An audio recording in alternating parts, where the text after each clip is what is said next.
వాస్తవానికి ఈరోజు సింగరేణి పరిస్థితి చాలా ఆందోళనలో ఉన్నది.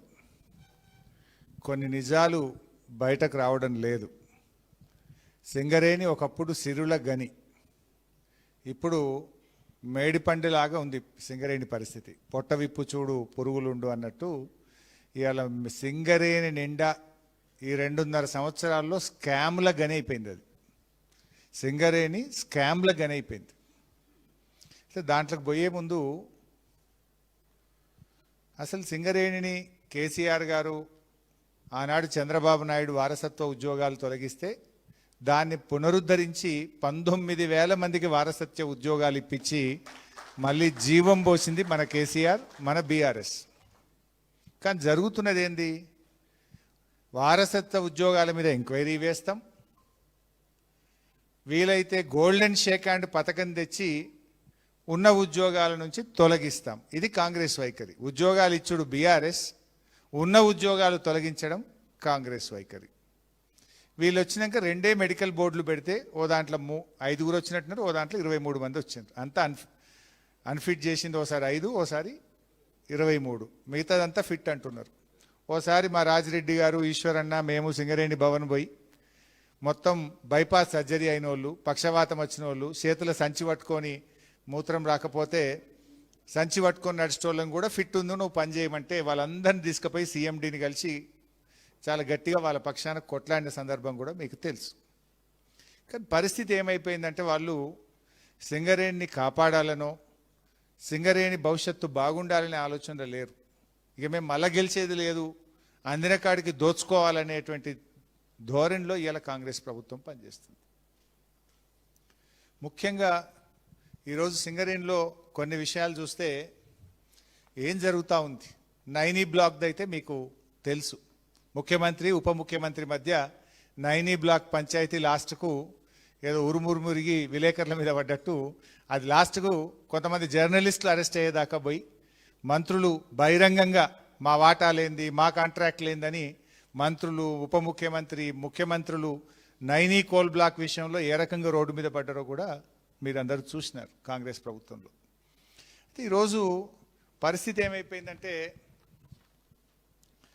మీరు అసలు ఈ సింగరేణికి కాంగ్రెస్ ప్రభుత్వం అధికారంలో వచ్చిన తర్వాత డ్యూస్ అనేది అడ్డగోలుగా పెరుగుతూ పోతూ ఉన్నాయి.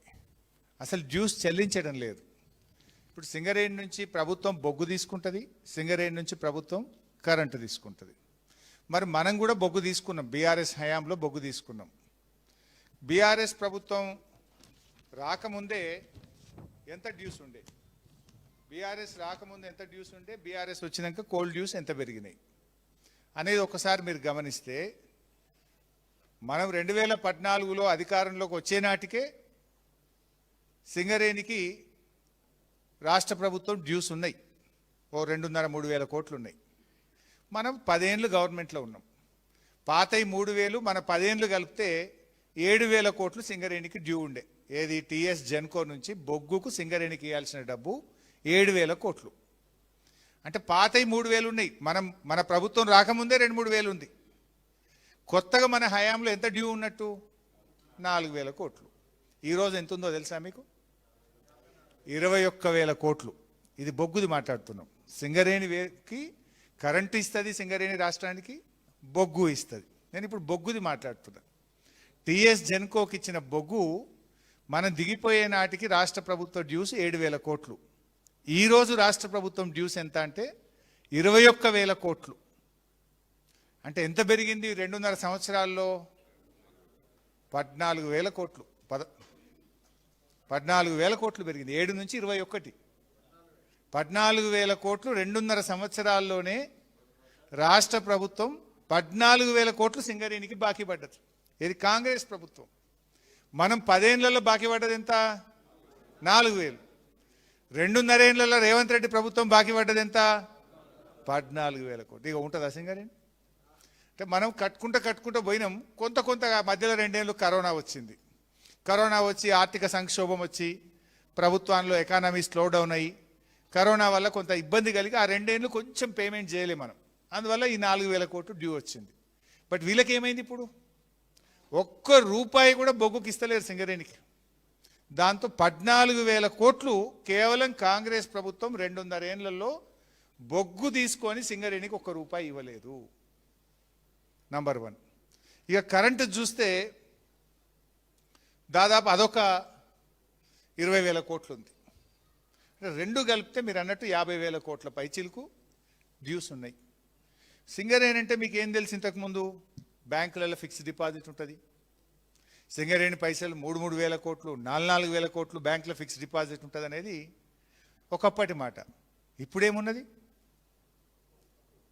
ఇప్పుడు ఓవర్ డ్యూ.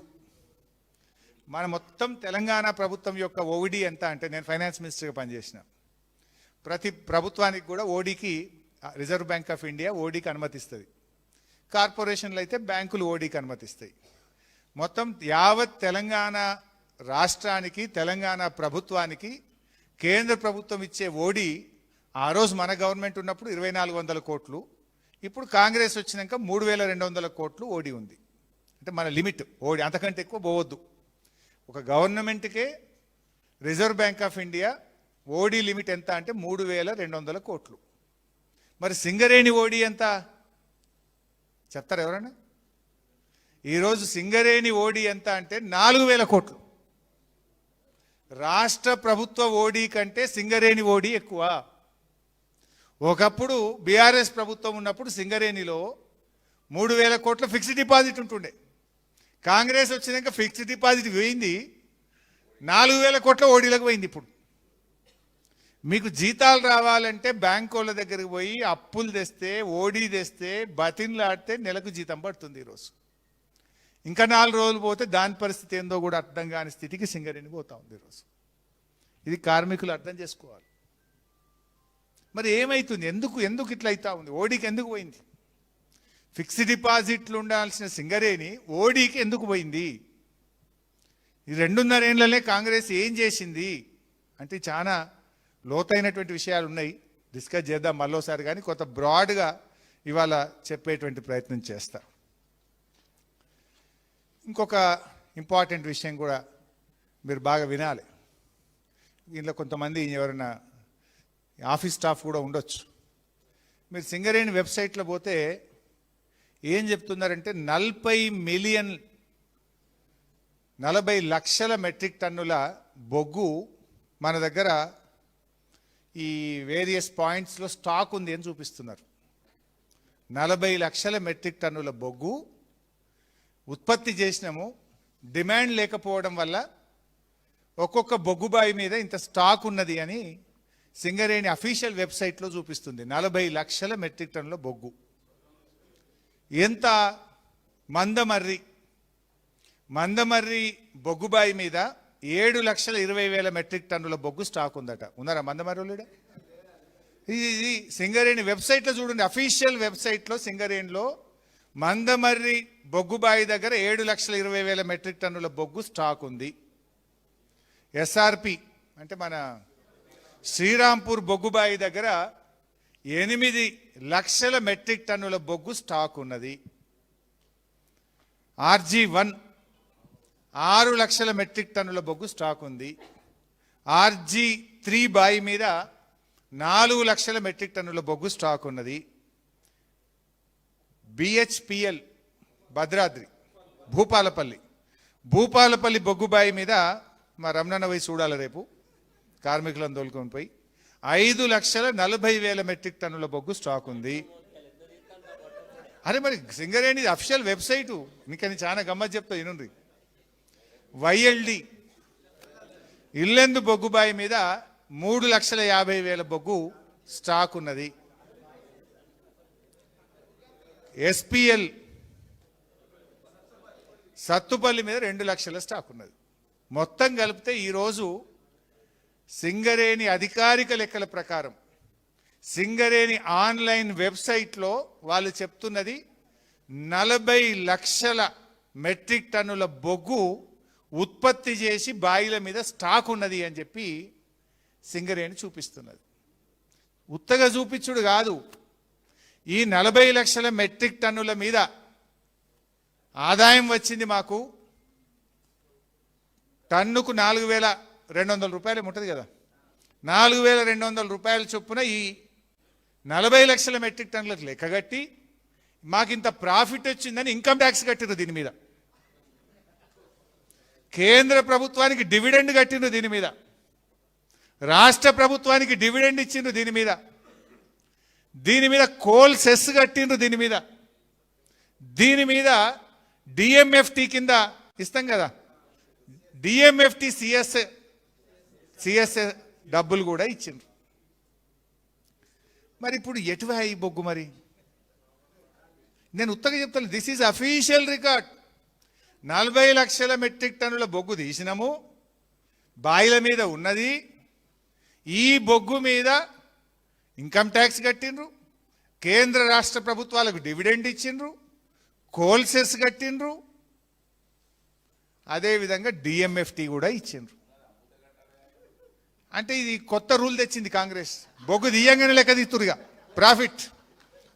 అంటే మేము ఇన్ని వేల కోట్ల ప్రాఫిట్ వచ్చింది ఈసారి సింగరేణికి, ఇక మా అంత తీసి మార్కాన్ గాడు లేడు అని చెప్పి మేము ఇంత బొగ్గు ఉత్పత్తి చేసినాం ఈసారి అని చెప్పిండ్రు. ఇప్పుడు నా డౌట్ ఏంటంటే, మరి ఈ 40 లక్షల మెట్రిక్ టన్నుల బొగ్గు యాడికి వాయే? ఉన్నదా లేదా? 40 లక్షల మెట్రిక్ టన్నుల బొగ్గు అంటే దీని విలువ ఎంత? 4,000 కాడికి వేసుకున్న 1,600 కోట్లు. మరి 1,600 కోట్ల బొగ్గు బాయిల మీద ఎందుకు లేదు? ఉన్నదా లేదా? మరి లేకపోతే యాడికి పోయింది? ఎవడు తిన్నాడు? ఈ పైసలు ఎవరి జేబులకు పోయినాయి? మరి ఎట్లా చూపించింది 1,600 కోట్ల బొగ్గు ఉన్నదని? ఈ కార్మికులు రేపు నేను ఈ అఫీషియల్ డౌన్లోడ్ చేసి కూడా ఇస్తా మీకు, మీరు తీసుకోండి. నేను ఈ పేపర్ కూడా ఇస్తా. ఈ 40 లక్షల మెట్రిక్ టన్నుల బొగ్గు తీసినామని దీని మీద ఇన్కమ్ ట్యాక్స్ కట్టి, కోల్ సెస్ కట్టి, డివిడెండ్ కట్టి, డిఎంఎఫ్టి కట్టి ఎవరిని కొంప ముంచుతున్నారు? ఎటువైంది మరి 1,600 కోట్ల బొగ్గు? ఒక్క బొగ్గు ముక్కనన్నా దొరుకుతుంది ఆడపోతే? బొగ్గు ముక్క దాచుకునేదా బంగారమా? 40 లక్షల మెట్రిక్ టన్నుల బొగ్గు అంటే ఎంత పెద్దగా ఉండాలి లాట్లు. మరి ఆ బొగ్గు ఏమైంది? ఇది ఈరోజు టీజీబీకేఎస్ ప్రశ్నించాలి. ఏమైంది? ఆ 1,600 కోట్ల రూపాయల విలువ కలిగిన 40 లక్షల మెట్రిక్ టన్నుల బొగ్గు బాయిల మీద ఉన్నదని నేను బాయి వైజ్ చెప్పిన మీకు. మరి బొగ్గు ఉన్నదా లేదా? ఎక్కడుంది బొగ్గు? ఏమైంది? ఎవడమ్ముకున్నాడు? మరి దీని మీద ఇన్కమ్ ట్యాక్స్ ఎందుకు కట్టిరి? అసలు తీసిండ్రా తీయలేదా? తీసుకొని ఏమైనా ప్రైవేట్లు అమ్ముకున్నారా? తీయకుండానే తీసినట్టు చూపించిండ్రా? లేదు ఇది ఎవరికైనా అమ్ముకున్నారా? మరి 1,600 కోట్లు ఎవరి జేబులకు వాయే? తీయని బొగ్గుకి ఎవడన్నా ఇన్కమ్ ట్యాక్స్ కడతాడా? అంటే తీసినట్టున్నారు. తీస్తే మరి ఏమైంది బొగ్గు? మరి ఎవరికి అమ్ముకున్నారు? సీక్రెట్గా అమ్ముకున్నారా? సాట్కి అమ్ముకున్నారా? ఈ 1,600 కోట్ల బొగ్గు ఎక్కడున్నది అనేది ఎలబెట్టి తీయాల్సిన అవసరం ఉంది. ఇది ఇప్పుడు నేను బొగ్గు బాయి వైజ్ చెప్పిన మీకు, ఇంకా డీటెయిల్డ్గా అన్ని బొగ్గు బాయిల స్టాక్ వివరాలు కూడా ఇస్తా. మీరు రేపటి నుంచి దీన్ని పోయి తీయండి, మీ జీఎంలను అడగండి. బొగ్గు బాయికో జీఎం ఉంటాడు కదా. మందమరి బొగ్గు బాయి దగ్గర 7,20,000 మెట్రిక్ టన్నుల బొగ్గు ఉన్నట్టు జీఎంఏ చూపిస్తాడు వెబ్సైట్లో. మరి 700 పని జీఎంను పట్టుకొని పోండి, తీయాలి కదా అన్న. ఒక డివిజన్కి జీఎం ఉంటాడు కదా, ఈ బాయికి ఒక జీఎం ఉంటాడు కదా. రేపు మీరు పోవాలి, ఆర్జీవన్ రామగుండం వాళ్ళంతా పోయి 6 లక్షల మెట్రిక్ టన్నుల బొగ్గు స్టాక్ ఉందని నువ్వు చూపిస్తున్నావా లేదా? ఉన్నది. మరి ఆడుంది చూపి. మరి ఏడిపోయింది బొగ్గు? ఆ పైసలు ఎవరు తిన్నాడు? ఈ స్కామ్ తీయాలన్నా వద్దా? This is number 1. ఇక నంబర్ 2, మనం అప్పుడు తెలంగాణ వచ్చిన కొత్తలో షార్టేజ్ ఉంది కరెంటు, ఈ రాష్ట్రాన్ని స్వయం సమృద్ధి సాధించాలని కేసీఆర్ గారు 2x600 1,200 మెగావాట్లు జైపూర్లో విద్యుత్ ప్లాంట్ పెట్టినాం. ఉత్పత్తి అయింది, కరెంటు తీసుకున్నాం, పీపీఏ చేసినాం, దానికి డబ్బులు కడతా ఉన్నాం. మరి ఇప్పుడు వీళ్ళు వచ్చిన ఇంకేం చేసిండ్రు? 1x800 ఇంకోటి కడతాం జైపూర్లో అన్నారు. అన్నారా? పని స్టార్ట్ అయిందా? అయితే ఈ 1x800కు రాజస్థాన్ రాష్ట్రంతో జైపూర్ జేవీ చేసిండ్రు. తెలంగాణ గవర్నమెంట్ రాజస్థానంతో జేవీ చేసుకున్నారు. Joint venture. తెలంగాణ 76, రాజస్థాన్ 24. రాజస్థాన్ 24లో వాడు పైసలు పెట్టాడట. పాకిస్తాన్ బార్డర్లో జైసల్మీర్ అనే ఒక జిల్లా ఉంటుంది. పాకిస్తాన్ బార్డర్లో జైసల్మీర్. ఆడ మనకు 3-4 వేల ఎకరాల ఎడార్ల జాగా చూపిస్తారట. ఆ జాగలో సింగరేణోడు పోయి ఆడ సోలార్ పవర్ ప్లాంట్ పెడతారట. ఇప్పుడు ఈ నిమిషానికి జైపూర్లో సింగరేణిది సోలార్ ఆఫీస్ నడుస్తుంది. అడిగే కొంతమంది ఉద్యోగుల్ని పెట్టిండ్రు. ఆ జైసల్మీర్లో పాకిస్తాన్ ఎవడు, రాజస్థాన్ వాడు పెట్టలే, భారత ప్రభుత్వం పెట్టలే, ఆ పాకిస్తాన్ బార్డర్లో ఎవడు పెట్టడు. బక్రగాడు తెలంగాణ దొరికింది అనుకున్నారో ఏందో ఈ కాంగ్రెస్ వాళ్ళను. జైసల్మీర్లో తీసుకుపోయి వాడు 4,000 ఎకరాలు ఇస్తా, ఆడ మీరు సోలార్ పవర్ ప్లాంట్ పెట్టుండ్రు అంటే ఇప్పుడు సింగరేణి ఉద్యోగులతోనే ఆఫీస్ ఓపెన్ చేసిండ్రు జైపూర్లో. జైసల్మీర్లో సోలార్ పవర్ ప్లాంట్ పెడతారట్టుగా. 24% రాజస్థాన్, 76 తెలంగాణ. రాజస్థాన్ క్యాబినెట్ దీన్ని ఆమోదించింది, కానీ తెలంగాణ క్యాబినెట్ ఇవాళకి ఆమోదించలేదు.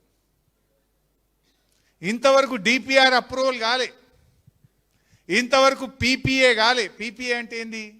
ఈ ఉత్పత్తి చేసిన కరెంట్ ఎవడు కొనాలి? రాజస్థాన్ కొంటదా? వాడు కొనా అన్నాడు, నాకెందుకు మస్తున్నది అన్నాడు. తెలంగాణ కొంటదా?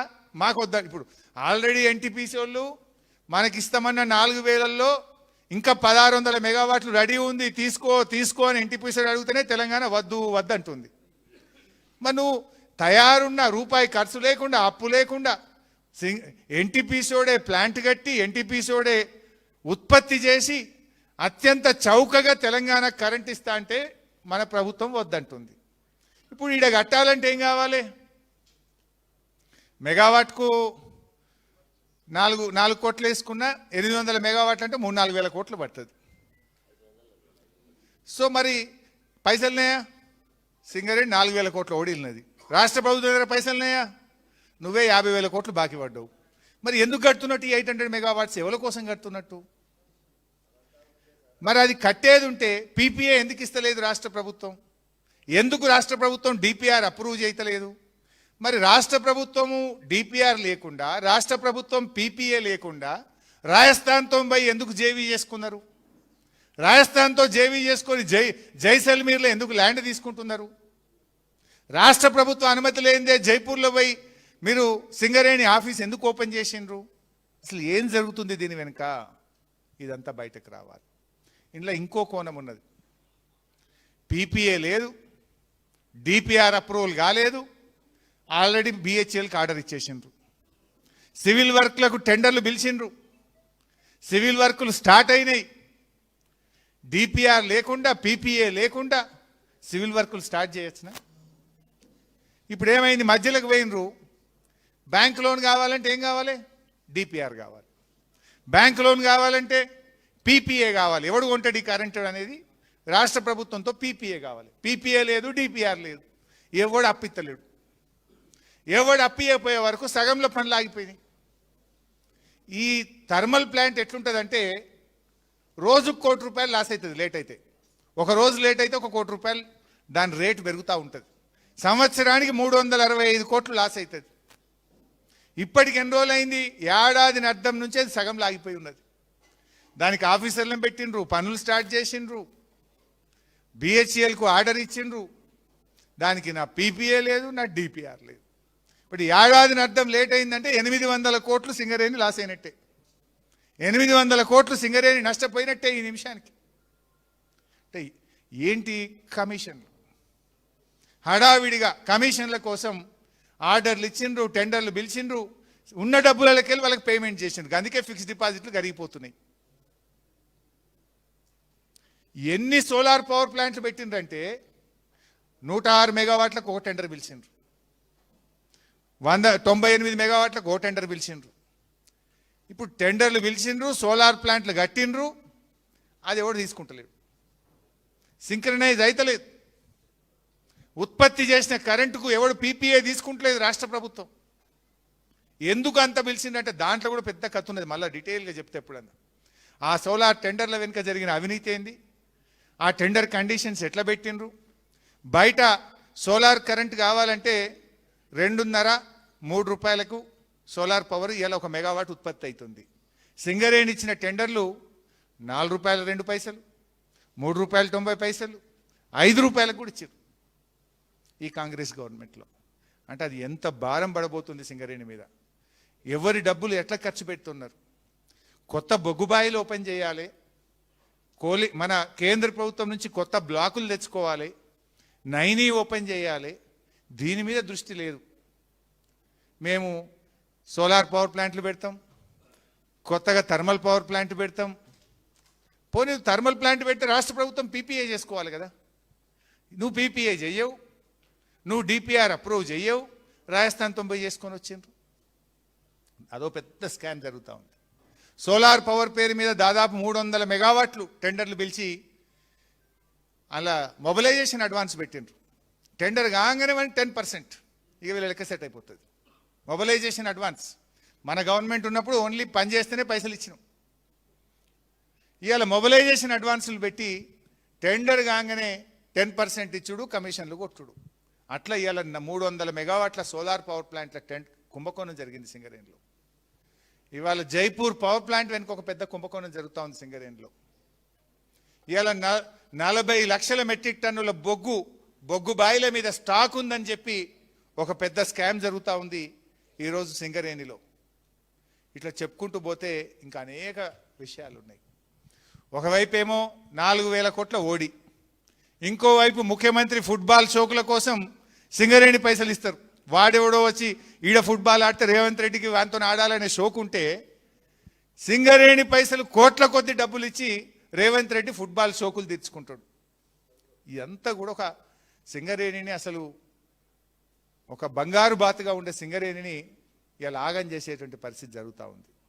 తెలంగాణకు ఏ రాష్ట్రానికి లేనంత గొప్ప అవకాశం సింగరేణి.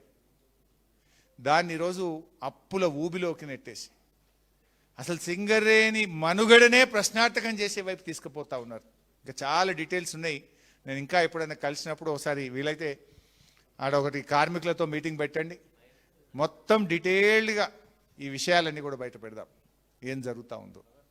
ఇప్పుడు నేను చెప్పిన మీకు బొగ్గు బాయిలలో ఎక్కడెక్కడ ఎంత స్టాక్ ఉన్నదో రేపొద్దున మీ జీఎంలను కలవండి, మీ స్థానిక మాజీ శాసనసభ్యులు, పార్టీ నాయకులు మీరు వెళ్ళి మరి స్టాక్ ఉందా చూపిమని అడుగుంది. లేదా ఎటువైనట్టు ఈ బొగ్గు దాచుకుందానికి ముక్క కాదు కదా, ఇది బంగారం కాదు కదా. 40 లక్షల మెట్రిక్ టన్నుల బొగ్గు స్టాక్ ఉందంటున్నారు. ఉంటే యాడుంది మరి? లేనిది ఎందుకు ఇన్కమ్ ట్యాక్స్ కట్టిండ్రు? ఎందుకు డివిడెండ్ ఇచ్చిండ్రు? ఎందుకు కోల్ సెస్ కట్టిండ్రు? ఎందుకు ఇవన్నీ చేసిండ్రో ఇవాళ అడగాల్సినటువంటి అవసరం ఉంది. అంటే మొత్తంగా ఏమైపోయిందంటే వీళ్ళు లెఫ్ట్ అండ్ రైట్ ఆ సింగరేణిని ఇవాళ అయోమయం అయిపోయింది. ఇవాళ నేను కిషన్ రెడ్డి గారిని కూడా డిమాండ్ చేస్తూ ఉన్నా. ఆ మధ్య నైనీ కోల్ బ్లాక్ టెండర్లు జరిగినాయి. సరే అదొక విషయం ఉంది, సైట్ విజిట్ సర్టిఫికెట్, దానికి కూడా బట్టి గారు కవరింగ్ ఇచ్చిండ్రు. లేలే గతంలో ఉంది లేదా ఇంకెక్కడో ఉంది అని. సైట్ విజిట్ సర్టిఫికెట్ ఎప్పుడు కూడా ఓపెన్ కోల్ బ్లాక్లు లేదు. నేను ఇంకోటి మీరు ఎవరైనా గమనించిందో లేదో, ఈ సైట్ విజిట్ సర్టిఫికెట్ వచ్చినాక ఓబీ టెండర్లన్నీ కూడా +6 +7 పోతున్నాయి అని ముఖ్యమంత్రి బావమర్ది సుజన్ రెడ్డికి ఎట్లిచ్చిండ్రు, లేదా ఇంకొక బ్లాక్ ఎట్లిచ్చిండ్రు, ఎంత ఎక్సెస్ పోయిందో నేను చెప్తూ ఇంకో విషయం బయట పెట్టాను నేను. శ్రీరాంపూర్ ఓబీ టెండరు 7 సార్లు ఫైనాన్షియల్ బిడ్ పిలవడానికి డేట్ ఇచ్చి 7 సార్లు వాయిదా వేసిండ్రు. యాక్చువల్గా సింగరేణి ఎట్లుంటుంది అంటే ఒక్కొక్క రోజు కూడా కాస్ట్లీ, ఒక రోజు కూడా వేస్ట్ చేయరు. వెంటనే టెండర్లు పిలిచి ఫైనల్ చేసి బొగ్గు ఉత్పత్తి పెంచితేనే సింగరేణి బతుకుతుంది, సింగరేణి ప్రాఫిట్లకు పోతుంది. ఒక రోజు లేట్ అయితే సింగరేణి కొంత లాస్ అవుతుంటుంది. కానీ ఒక 6 నెలలు శ్రీరాంపూర్ టెండర్ను టెక్నికల్ బిడ్ ఓపెన్ చేసిండ్రు, ఫైనాన్షియల్ బిడ్కు వాయిదా, దానికి సైట్ విజిట్ సర్టిఫికేట్ పెట్టిండ్రు. బీఆర్ఎస్ దాన్ని బయట పెట్టి గట్టిగా అడిగితే అది ఓపెన్ చేస్తే -20 టెండర్ పోయింది. అది -20 ఎంత పోయింది కదా, ఎస్ఆర్పి -20 పోయింది.